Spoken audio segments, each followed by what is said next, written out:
Equity mutual funds की बात तो हम करते ही रहते हैं, लेकिन इक्विटी के रिस्क को डाइवर्सिफाई करना भी बहुत ही ज़रूरी है। एक तरीका इस डाइवर्सिफिकेशन का तो है कि आप बैलेंस एडवांटेज फंड में इन्वेस्टमेंट करें। ये फंड्स इक्विटी और डेट दोनों का एक्सपोजर देते हैं, तो आपको एक ही फंड में इन्वेस्टमेंट करके दोनों इक्विटी और डेट का एक्सपोजर मिल जाता है। हमने लास्ट वीक ही अपने top 3 recommended balance advantage funds की एक वीडियो बनाई थी। इस वीडियो को आप ऊपर दिए लिंक पर क्लिक करके देख सकते हैं। एक और तरीका अपने इक्विटी एक्सपोजर को डाइवर्सिफाई करने का है कि इक्विटी फंड्स के साथ साथ आप डेट म्यूचुअल फंड्स में भी इन्वेस्ट करें। कितना डाइवर्सिफिकेशन करना चाहिए और किस कैटेगरी के फंड में करना चाहिए, ये हर एक इंडिविजुअल के रिस्क कैरेक्टरिस्टिक्स पे डिपेंड करता है। लेकिन अगर आप लॉन्ग टर्म पोर्टफोलियो की डाइवर्सिफिकेशन और एसेट एलोकेशन की बात करें तो short term debt funds do a very good job. इसलिए आज के इस वीडियो में मैं आपको हमारे top recommended short term debt funds के बारे में बताऊंगा। हम इन फंड्स के पास रिटर्न्स को देखेंगे, इनकी क्रेडिट क्वालिटी और एक्सपेक्टेड रिटर्न्स की भी बात करेंगे, और फिर मैं आपको इन फंड्स के कुछ इंपॉर्टेंट फीचर्स भी बताऊंगा। तो जरूर इस वीडियो को एंड तक देखिएगा। अगर आपने हमारे चैनल को अभी तक सब्सक्राइब नहीं किया तो स्क्रॉल डाउन करके सब्सक्राइब बटन और बेल आइकन दोनों को ही क्लिक कर दीजिए, क्योंकि हम आपके लिए ऐसे ढेर सारे इंटरेस्टिंग रिव्यूज लेकर आते रहते हैं। मैं हूं गौरव सेठ और आप देख रहे हैं जेड फंड्स। जैसा मैंने बताया, आज हम डिस्कस कर रहे हैं हमारे top 2 recommended short term debt funds के बारे में। हमारी लिस्ट पर जो top 2 recommended short term debt funds हैं वो है HDFC short term debt fund और Nippon India short term fund. इन फंड्स के बारे में बात करने से पहले आइए ब्रीफली पहले इस कैटेगरी को समझ लेते हैं। ये दोनों ही फंड्स डेट कैटेगरी के शॉर्ट ड्यूरेशन फंड्स में आते हैं। डेट फंड्स वो होते हैं जो अपने एसेट्स को फिक्स्ड इनकम सिक्योरिटीज में इन्वेस्ट करते हैं, यानी कि ऐसे सिक्योरिटीज में जिनसे एक रेगुलर रिटर्न मिलती हो, यानी कि bonds, fixed deposits, corporate deposits, government securities etcetera. Short duration funds की कैटेगरी वो होती है जहां ये फंड्स अपने एसेट्स ऐसे इंस्ट्रूमेंट्स में इन्वेस्ट करते हैं जिनकी मैच्योरिटी 1 साल से 3 साल के बीच में हो। क्योंकि इन फंड्स की एलोकेशन मेजरली डेट इंस्ट्रूमेंट्स में होती है, इसलिए इनमें जो रिस्क है उसको काफी लो माना जाता है। चलिए सबसे पहले इन दोनों फंड्स के पास रिटर्न्स को देख लें। HDFC short term debt fund ने 1 साल में 4.64% के रिटर्न्स दिए हैं, और वहीं Nippon India short term fund ने 4.91% दिए। 3 और 5 साल पीरियड में HDFC short term debt fund ने Nippon India short term fund से बेटर परफॉर्म किया है और अपने बेंचमार्क के सिमिलर रिटर्न्स ही दिए हैं। 3 ईयर पीरियड में HDFC short term debt fund के रिटर्न्स 7.57% के थे और Nippon India short term fund के 7.20% के। 5 ईयर पीरियड में HDFC short term debt fund ने 7.39% के एवरेज रिटर्न्स दिए हैं और Nippon India short term fund ने 6.78% के।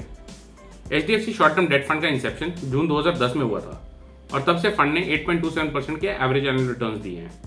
Nippon India short term fund का इंसेप्शन दिसंबर 2002 में हुआ था और तब से फंड ने 7.78% के एवरेज एनुअल रिटर्न्स दिए हैं। चलिए इन दोनों फंड्स के फीचर्स के बारे में बात करने से पहले एक बार इनके पोर्टफोलियो एलोकेशन और क्रेडिट क्वालिटी को देख लेते हैं। दोनों ही फंड्स की एलोकेशन काफी बढ़िया है और मेजर एलोकेशन AAA रेटेड और गवर्नमेंट सिक्योरिटीज में है। HDFC short term debt fund के 49.55% एसेट्स AAA रेटेड इंस्ट्रूमेंट्स में है और 22.48% एसेट्स गवर्नमेंट सिक्योरिटीज में एलोकेटेड है। पोर्टफोलियो का 15.55% AA रेटेड सिक्योरिटीज में है। On the other hand Nippon India short term fund के 60.87% एसेट्स AAA रेटेड और 13.45% एसेट्स गवर्नमेंट सिक्योरिटीज में एलोकेटेड है। इस फंड के 13.43% एसेट्स AA रेटेड सिक्योरिटीज में भी इन्वेस्टेड है। चलिए अब इन फंड्स के यील्ड टू मैच्योरिटी यानी कि एक्सपेक्टेड रिटर्न्स और एवरेज ड्यूरेशन और मॉडिफाइड ड्यूरेशन को देख लेते हैं। जैसा मैंने बताया कि शॉर्ट टर्म डेट फंड्स अपने एसेट्स ऐसे सिक्योरिटीज में लगाते हैं जिनकी मैच्योरिटी 3 साल से कम हो। जैसा आप देख सकते हैं इन दोनों ही फंड्स की एवरेज मैच्योरिटी जस्ट 3 साल के नीचे ही है। HDFC short term debt fund की एवरेज मैच्योरिटी 2.76 की है और Nippon India short term fund की 2.40 की। मॉडिफाइड ड्यूरेशन की बात करें तो HDFC के फंड की 1.87 है और निप्पॉन इंडिया के फंड की 1.96। यील्ड टू मैच्योरिटी दोनों ही फंड्स की काफी डिसेंट है। HDFC short term debt fund की 5.57% है और Nippon India short term fund की 5.75% की। चलिए अब इन फंड्स के फीचर्स पर भी एक बार नजर डाल लेते हैं।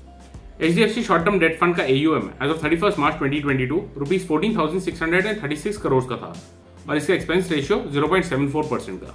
Nippon India short term fund का AUM रुपीज 7,461 करोड़ का था और एक्सपेंस रेशियो 1.15% का। दोनों ही फंड्स में ग्रोथ और income distribution cum capital withdrawal options दोनों ही अवेलेबल हैं।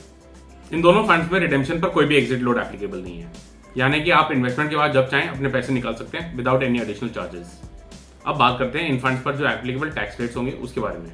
क्योंकि दोनों ही फंड्स डेट इंस्ट्रूमेंट्स में अपने पैसे लगाते हैं तो इन पर जो टैक्स रेट लगेगा वो नॉन इक्विटी की तरह लगेगा।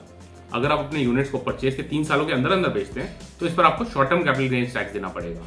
इस केस में जो भी गेन्स होंगे उसको आपकी इनकम के साथ ऐड कर दिया जाएगा और आपका जो टैक्स स्लैब है उसी हिसाब से इस पर टैक्स लगेगा। अगर आप यूनिट्स को परचेज के 3 सालों के बाद बेचते हैं तो गेन्स पर आपको long term capital gains tax देना पड़ेगा। This is at the rate of 20%, लेकिन ध्यान रहे इस पर आपको इंडेक्सेशन का बेनिफिट भी मिलता है। तो ये तो थे हमारे top 2 recommended short term debt funds for the year 2022-23। अब बात करते हैं इन फंड्स की सूटेबिलिटी की। इन दोनों ही फंड में रिस्क फेयरली लो है। डेट फंड में दो मेजर रिस्क होते हैं, एक होता है इंटरेस्ट रेट रिस्क और दूसरा होता है क्रेडिट रिस्क। क्योंकि शॉर्ट टर्म डेट फंड्स अपनी इन्वेस्टमेंट 1 से 3 साल की मैच्योरिटी वाले इंस्ट्रूमेंट्स में ही करते हैं, तो जो इंटरेस्ट रेट रिस्क है वो मीडियम ही है। अभी रिसेंटली इन्फ्लेशन और इंटरेस्ट रेट्स हाइक होने के कारण इन फंड्स के रिटर्न्स पर थोड़ी सा नेगेटिव असर पड़ा था।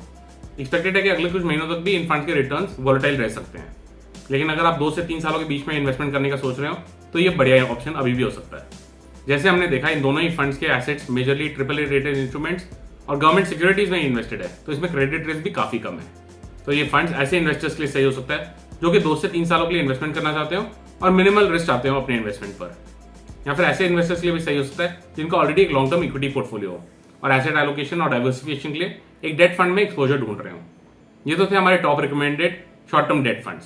अगर आप दूसरी कैटेगरीज के फंड्स के रिकमेंडेशन देखने चाहते हैं हमारे, तो हमारी वेबसाइट zfunds.in पर देख सकते हैं।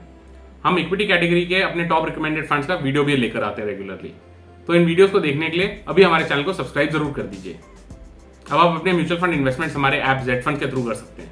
This is India's only investment app जहां आपको देश के टॉप फाइनेंशियल एक्सपर्ट से सलाह मिलती है बिफोर यू इन्वेस्ट। ऐप का लिंक हमने नीचे डिस्क्रिप्शन बॉक्स में दिया है। अगर आप इन्वेस्टमेंट में और किसी भी तरह की मदद चाहते हो तो अभी हमें एक व्हाट्सएप मैसेज भेजिए ऑन 7217746224 और हमारे एक्सपर्ट्स आपकी मदद जरूर करेंगे। आई होप आपको ये वीडियो अच्छी लगी होगी, इसलिए इस वीडियो को लाइक जरूर कर दीजिएगा and do share it with your friends, family and colleagues. Thank you for watching Z Funds. Mutual fund investments are subject to market risks. Read all scheme related documents carefully.